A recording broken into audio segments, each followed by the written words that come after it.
avoid using your thumb to check pulse, as well as having it here while you're checking blood pressure. So you can hold it like this or even like that, okay?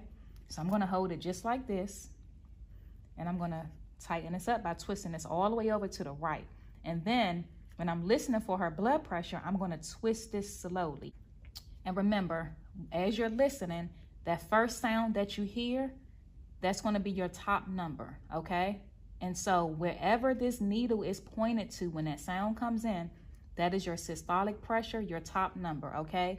As you're listening to the heartbeat or Karakoff sounds, when that sound goes out, whatever number that this needle is pointing to, that is your bottom number or your diastolic pressure, okay?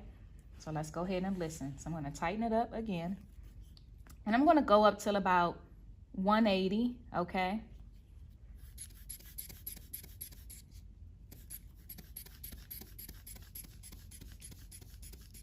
Now I'm up to 180, I'm gonna let it down slowly so I can, I'm not too slow, but slow enough so that I can catch that top number.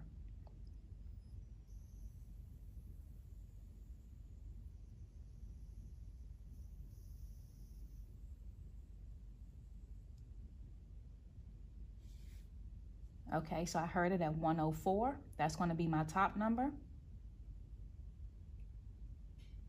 And then I stopped hearing it at 70. Okay, so once I get that bottom number, there's no need to let it come down slowly. Just let the air out once you get that bottom number. So the key is knowing how to read this, all right? First, you want to know how to read this, because if you're checking blood pressure and you're listening, you don't even know what you're listening for, okay? So you got to know how to read it. Alrighty, so I mentioned that I do have a video already explaining how to read this sphygmomanometer, but let me just go ahead and do a quick review while I'm here for those of you that need it.